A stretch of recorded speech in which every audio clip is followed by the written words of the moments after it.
Hey everyone, welcome to Bookends of Recovery. I'm Laura. I am a certified life coach, and some of you may not know this, but I don't just help people struggling with addiction, I also help their loved ones. And that's because I understand that side of the equation. I have been in relationships with um, people who have been in a great recovery, like my first husband, and then also my current husband. And I've been in relationships with people who desperately needed a recovery. And so I understand the frustration, not just when people are in a great place, but also when people are in a not so great place, which is what happened with my current husband. So a lot of times when I'm helping the partner or even just someone like a brother or sister or whatever of a loved one of someone who's struggling, the biggest question I usually get asked is, how will I know if my loved one is recovered? And of course, that one is usually followed by, should I stay? Those are some challenging questions to answer. And it's not because I can't tell when there's a good recovery in place, but a lot of times people don't want to hear something like, well, we're never really fully recovered. Or because I am of the belief, and it's kind of a double-edged sword, or maybe almost bordering on hypocritical, because I believe that we're never fully recovered. I believe that we're always going to be a work in progress. I also believe that it's counterintuitive to constantly, you know, raise your hand in a meeting and say, I'm Laura, I'm an addict, because it just cements in your head that there's just no hope. Because we know that our brains are malleable. And so that means that we can retrain our brain away from unhealthy behaviors. And that's not shade against 12 steps, because I definitely would not be where I am today without the 12 steps. I love the 12 steps. I was in Al-Anon and in AA, so I love them both. But it's hard to, like I said, it's hard to say, we're recovered past tense, because I believe that we have to always maintain an awareness of, that we are prone to addiction. And so there's always going to be that risk of having a setback. And unfortunately, I've talked to people who have had setbacks after 15, 20 years. And it's just because they're not staying on top of their recovery. They're not working it every day. They're not doing something. And it doesn't even take much. It's just, 15, 20 minutes a day. You're just, okay, I'm aware. I'm not staying, I'm not becoming stagnant. I'm adding new tools into my recovery tool belt, that kind of thing, or my toolkit. And it's the same thing, like, well, should I stay or should I leave? Well, they don't want to hear, only you know that. Obviously, if you or your family are in any kind of danger, you've got to make every effort to get out. But ultimately, only you know what's best for you. And so I think people tend to be a bit more optimistic when they know, okay, uh, if your loved one is in a healthy recovery and they're working it and they're emotionally sober, then yes, it can, recovery is possible, and there are ways to tell. The one thing people don't like knowing is sometimes it takes a while. And that's because those of us in recovery and in healing, we all have different journeys, right? I mean, think of it like a fingerprint. We all have different fingerprints, we all have different brains. And so that means that we all are going to have a different way of working our recovery, working on our healing. A lot of us, myself included, I turned to drugs to numb my memories of childhood abuse, sexual abuse, verbal and physical abuse. And so, when we're now stopping the chemical, and for me I had two different ways. Like I stopped using, but then what I ended up doing was just shoving all my emotions down. So then I just tried to control people. So I wasn't emotionally sober. I just became like this super caretaker and tried to control everything. So I was unhealthy mentally, even though I wasn't using. I just went a different direction. And so I had to become emotionally sober. So I wasn't quite right, if that makes sense. So everyone's journey is going to be a little bit different. And like I said, I was clean for, I think, I guess it was about a year, year and a half, and then had a relapse. And that was the one that I was like, whoa, not cool. Definitely need to be clean now. And that was the one that actually got me right on track to stay clean. But again, didn't become emotionally sober for like a decade. And that doesn't happen for everyone. Sometimes people will commit to their recovery and they'll get clean, and then they'll find emotional sobriety, and they may have a setback here or there. Setback is another word for slip. They'll have a slip here or there. Sometimes those will turn into relapses before they find a long-lasting sobriety. Everybody is different. There's only one person that I know that he was able to quit, never use again, and I mean this dude's like a hero. He dove into recovery, did everything like a poster child of recovery. He did everything he should have done. He went to meetings, he went to counseling, he was in support groups, he worked a program online. I mean, he did everything he should have done because he knew what was at stake. It wasn't just him, he was doing it for himself, but he was also doing it for his family. And so he used everything he could to motivate him. And that was what helped him stay clean, which is to me absolutely amazing. But we just have to be mindful that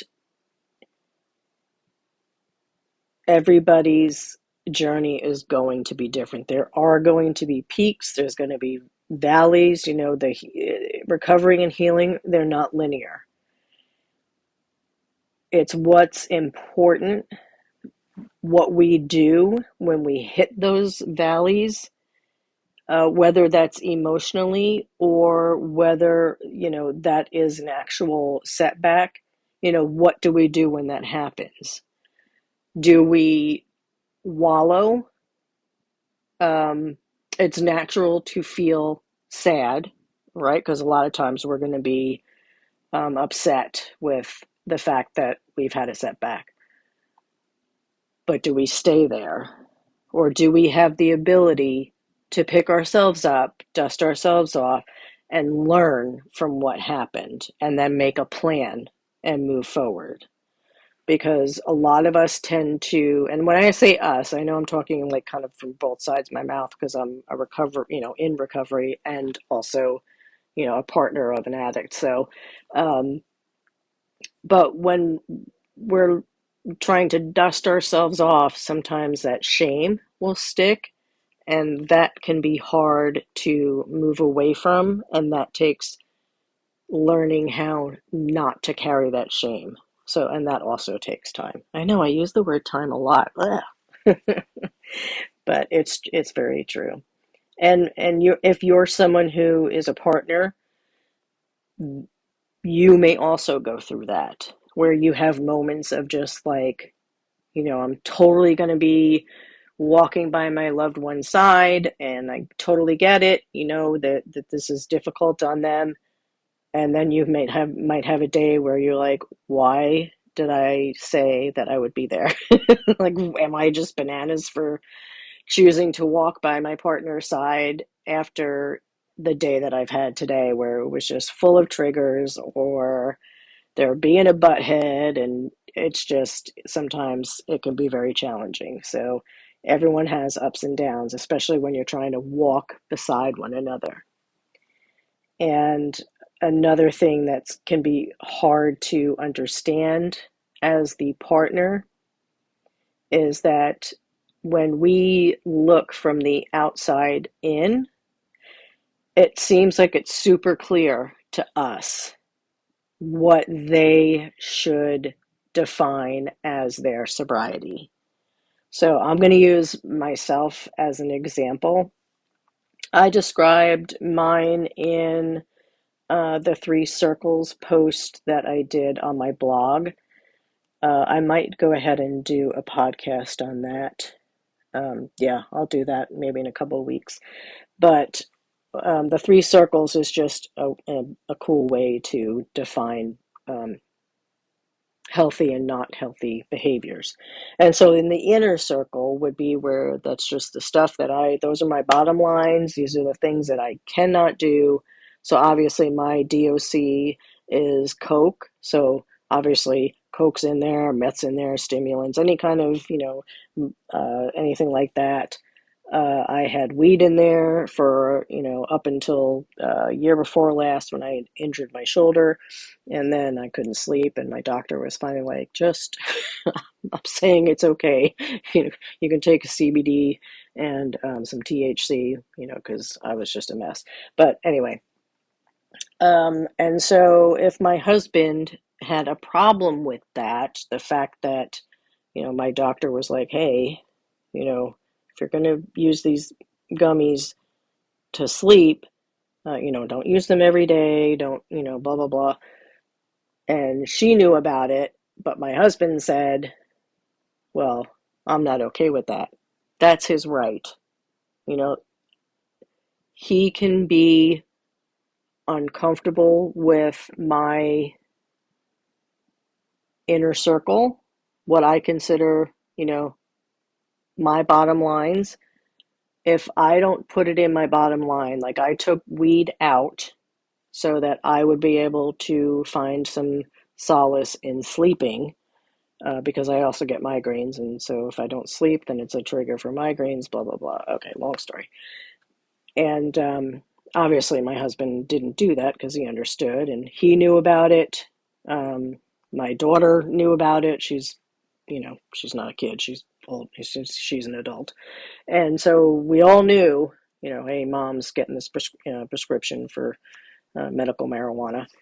And so I wasn't being secretive about it. And I used it, once or twice a week and just to help me get some sleep. And so, but if he was uncomfortable with it, then he had the choice to let me know.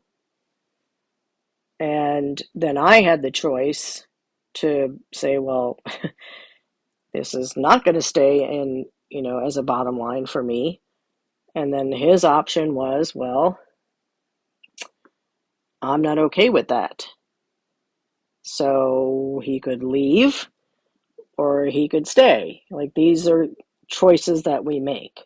And I know it doesn't sound like that's supportive, uh, but these are decisions that you have to be able to make when you're in a relationship with someone in recovery.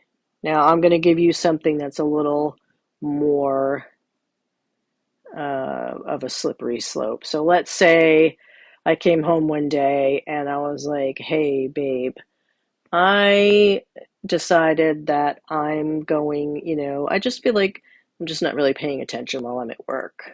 So I'm gonna go and get a prescription for, of course, I can't think of it, Ritalin, or I don't even know what they are anymore these days because I'm old.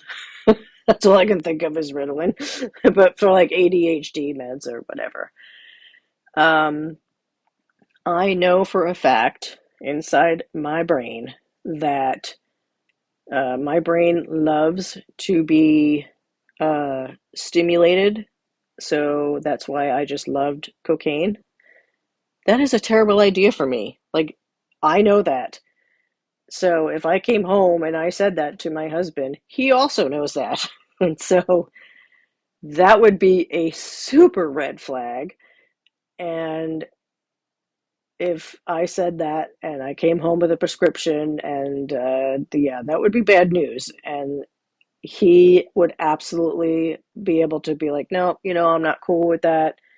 I don't think you should do that. And if I did, then he has some choices he has to make. I could be like, well, I don't care what you think. I'm going to do it anyway because that's what I want to do. And he could either step back and watch me crash and burn, because odds are I would crash and burn. It would escalate to other behaviors. Or he could nope out and be like, I'm out of here. I'm not doing this with you. Like, those are the decisions that you have to be able to face when you're in a relationship with someone in recovery.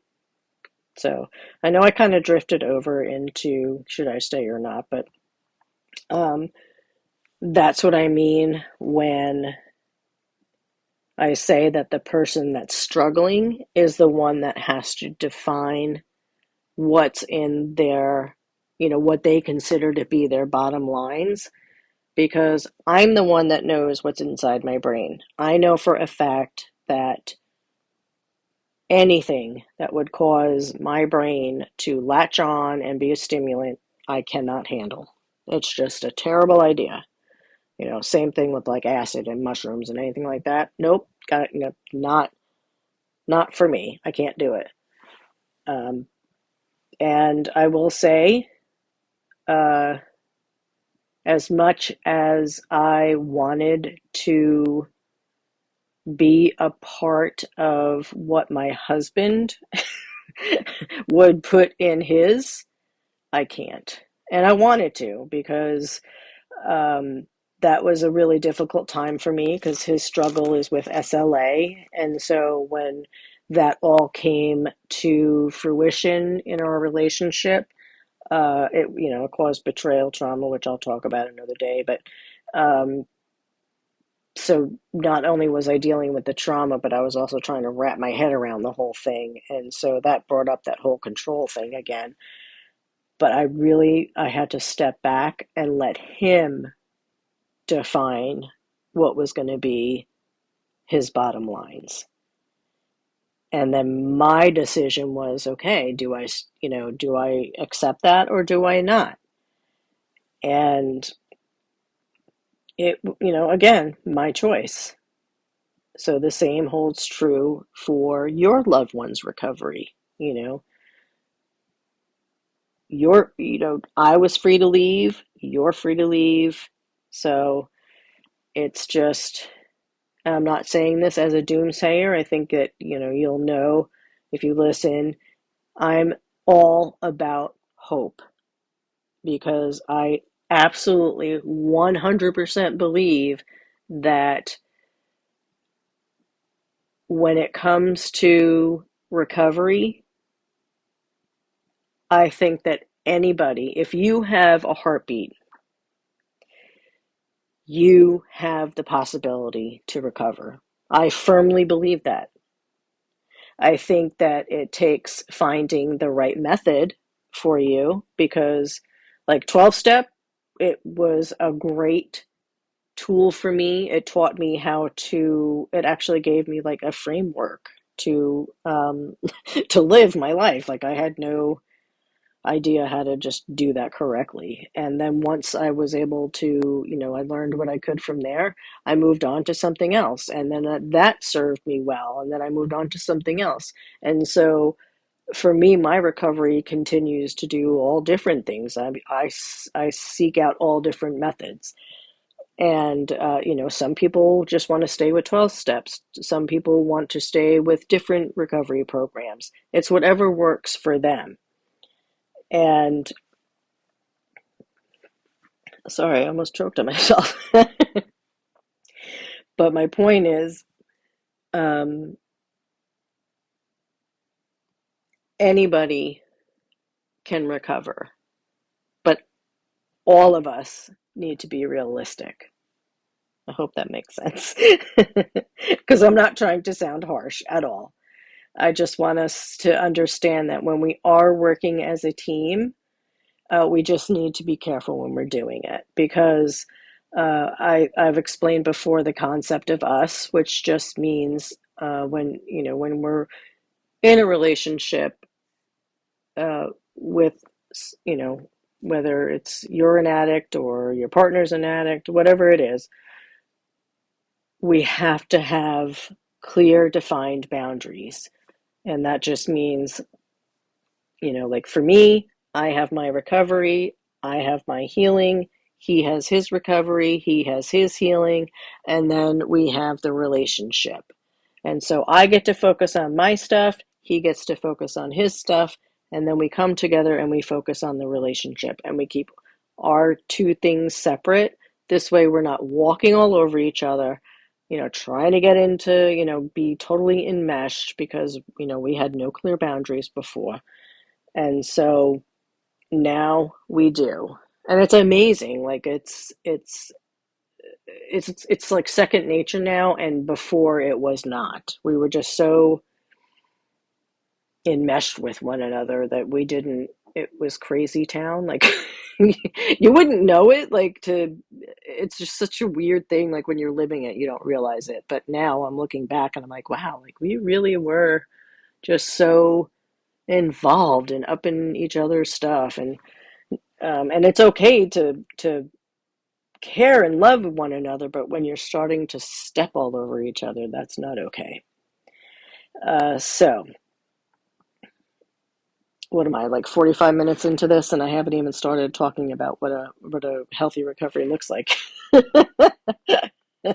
So what do you think of my new type of podcast? Anyway, okay, so what does a healthy recovery look like? I think one of the most obvious signs is being able to communicate in a healthy way.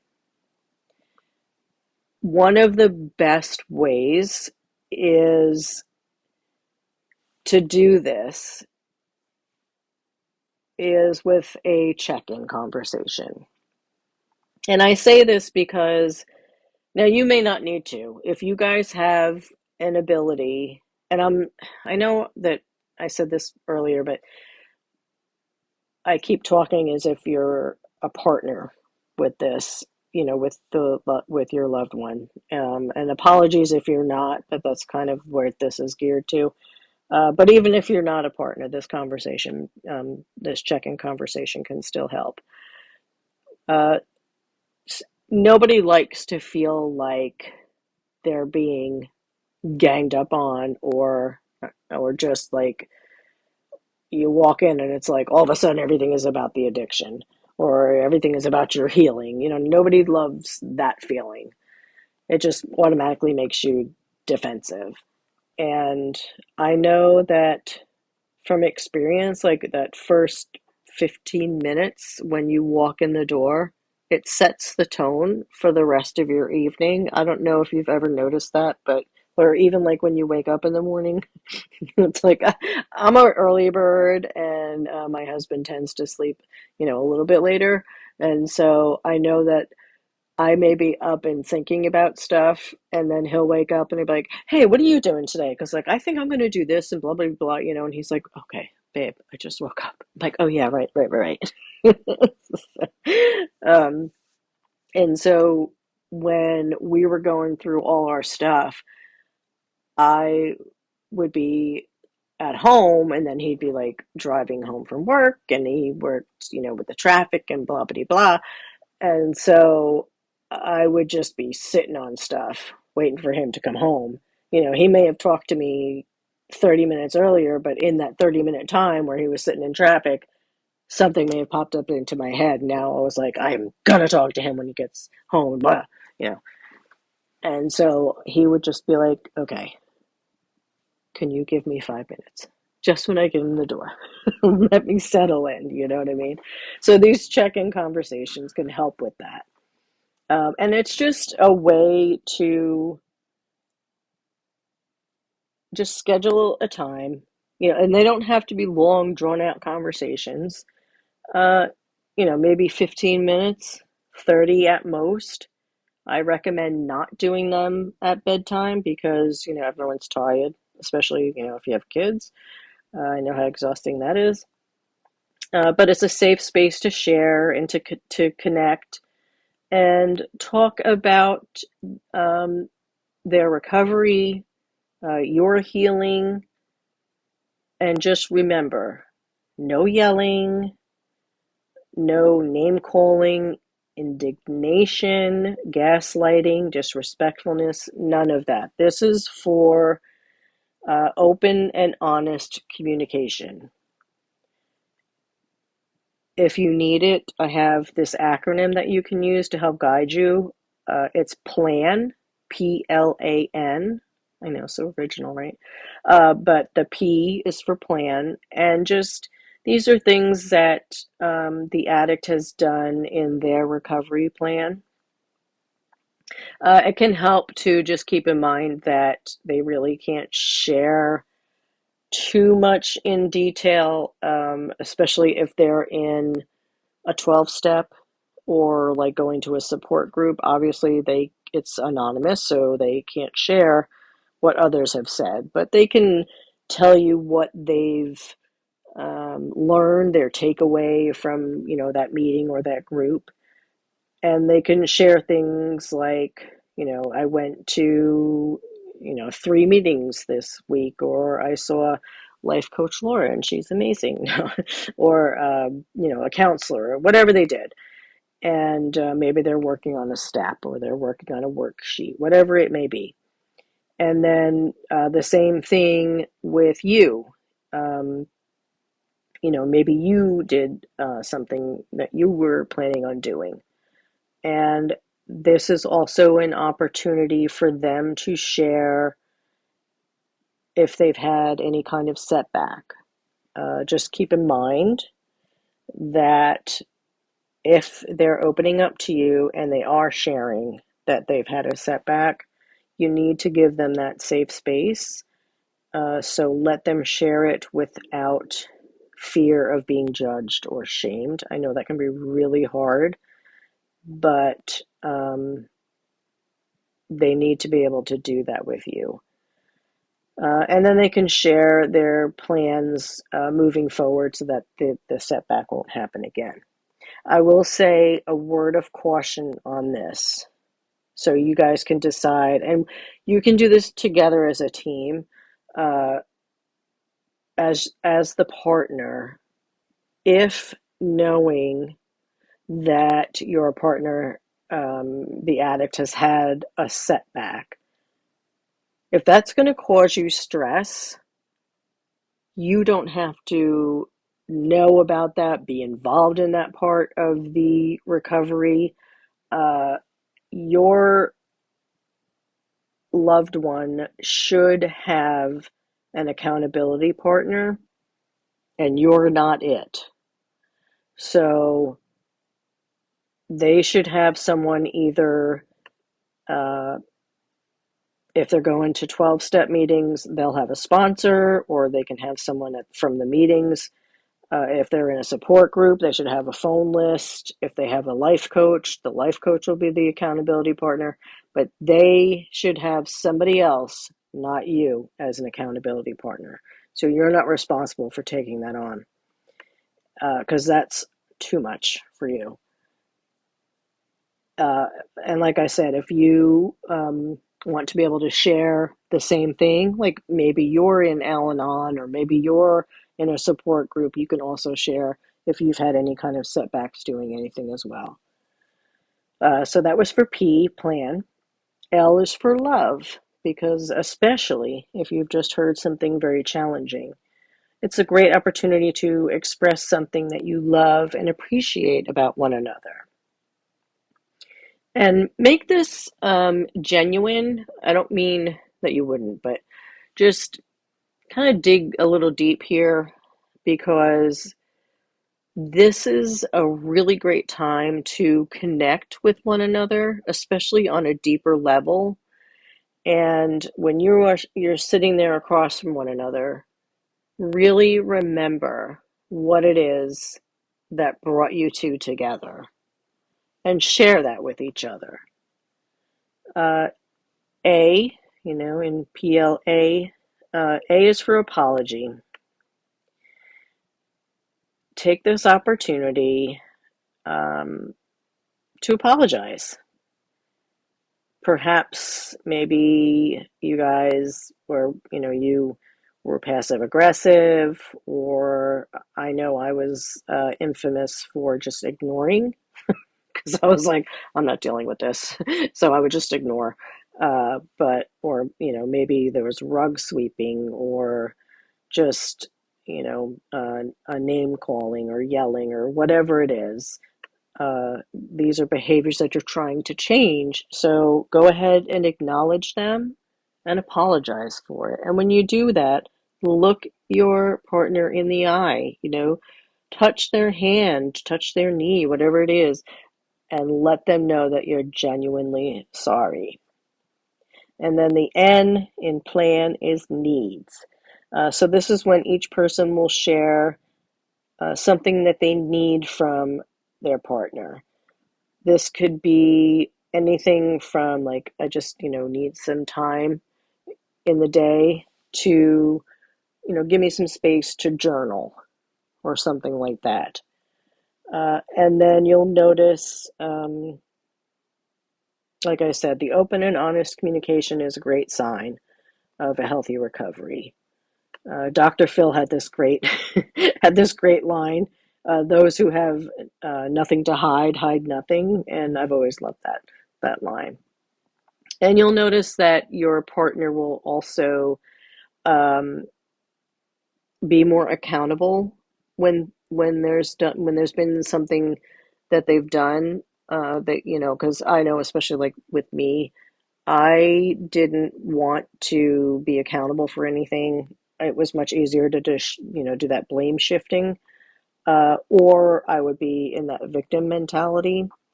And I can tell you, from my experience, the reason I did it was because if I looked too hard at anything, that meant that I would have to look at why I was doing the things that I was doing. And if I did that, then I would have to look even deeper, which meant looking at feelings, which meant trying to identify feelings. And it was just much easier just to blow things off. And so you'll notice that as your loved one is going through recovery and they're getting into a more healthier recovery, they'll stop doing all that, and they'll start being accountable, and they'll stop, taking that victim stance, which is a really cool thing. And you'll notice that they're connecting more with you. They're connecting with the family. They're not isolating anymore. And because, I mean, I know I just said one of my favorite sayings, right? And here goes another one, but it's true. The opposite of addiction is connection.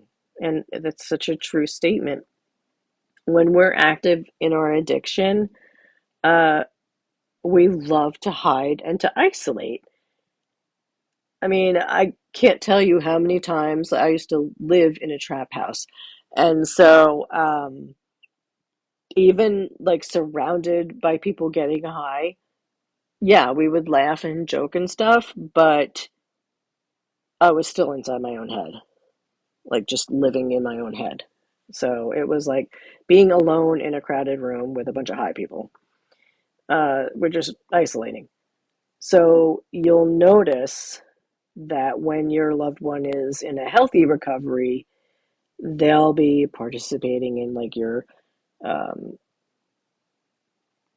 what am I trying to say? Holidays and family events, and they'll be going to uh, the recovery groups and their programs, all that fun stuff, and they'll be excited about it. So celebrate with them.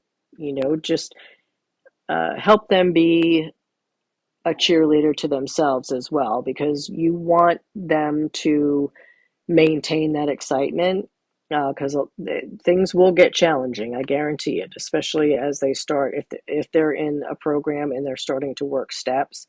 There's some steps in there that are going to be very challenging, and so we want to encourage uh, celebrating the small stuff. Plus, it helps the brain rewire and retrain to go down that reward center, which is super cool.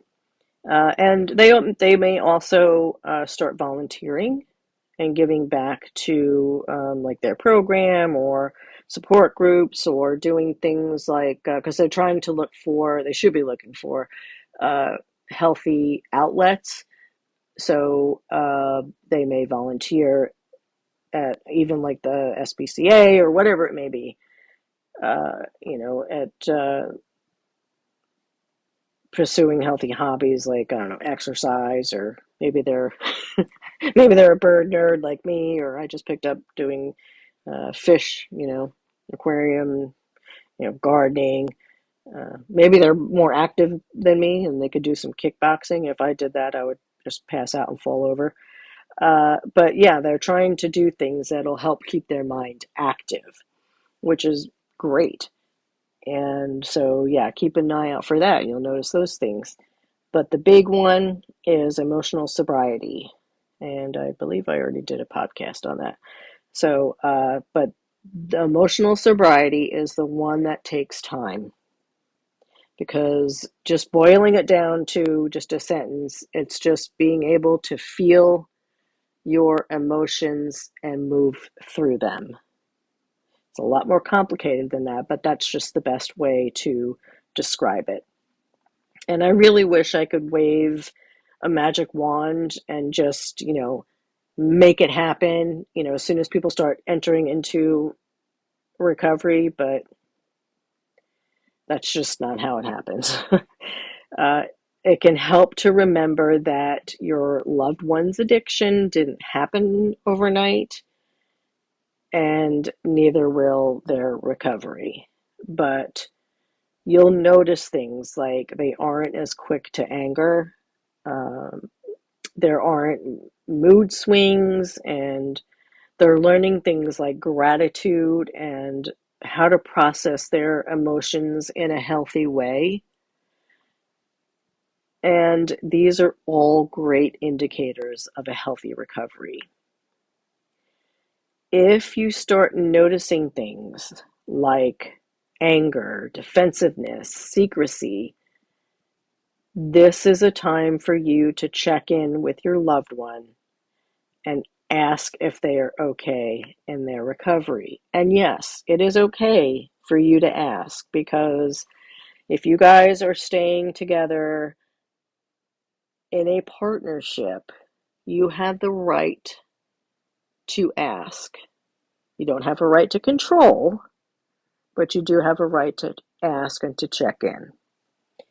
Um, there are times, when and I say we as an addict, we might get on a slippery slope, and we might do things like just like these risky behaviors to get that quote unquote rush, to feel alive, or uh, so even though we're not using, we might do these risky things. I'll give you an example. Like a long time ago, I remember I was going through a really challenging time, and I was just being dumb.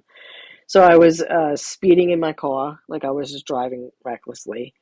And then we had gone to this amusement park. And I remember I was trying to like get the straps loose on the roller coaster, just like a little bit, so that when it went upside down, I would feel like I was falling out of my seat. I know it's bananas, but that's that was just a way for me to almost like get that dopamine hit or whatever. And I just didn't know how to process my emotions back then. I didn't know where to put them, and I didn't want to use. And so I guess I was just trying to do the next best thing and just feel something like fear or whatever. Of course, it made sense in my head at the time. So a lot of times when we're not in an emotionally good place, the ones closest to us are the ones who can usually spot it first. So that's why I say it's okay for you to check in with your loved one. Um, when you see your loved one isolating more away from you, or no longer doing their hobbies, attending support groups, reaching out to, like their sponsor or their accountability partner, um, just, doing the things that you were just so excited about, uh, odds are they've either had a setback or they are on that slippery slope of having one. So if you are concerned about that, the best approach is to talk to them either using that check-in conversation. You don't have to, but if you do want to sit down and talk to them about it, the best approach is, of course, always with empathy, because nothing puts our hackles up more than having someone be like, "So you're using drugs again, huh?" But yeah, it's they will most likely be defensive. They may possibly lie, especially if they've used, um, because they're carrying shame. But given patience and calm, a lot of us will actually eventually say yes and I'm sorry. I wish that I could say that it was a perfect, in my head, like I see like this serene lake with just no ripples in it, but that's not how it is for everybody. So if you have any questions about this, or you just want to be like, hey, um, could you not say so many times in your podcast? No, I can't. This is a very come as you are podcast, and I can't help it. I'm not a professional. I ramble. But no, seriously, if you have any questions, I genuinely do want to help. I also have worksheets. Since this is geared toward partners, look on my website under worksheets and look for like self-care, and you'll see some stuff on there. It's free. I am not trying to rope you in. You can email me a question and I will answer. So just give me some time. Like I said, I get migraines, so I do this just to genuinely help. So my website is lifecoachlaura.org. And if you want to schedule a free consultation, you can do that as well. I am definitely here for you, and I am wishing you a beautiful and happy day. You know why? Because you deserve it. And please don't let yourself think otherwise. Thank you so much for listening.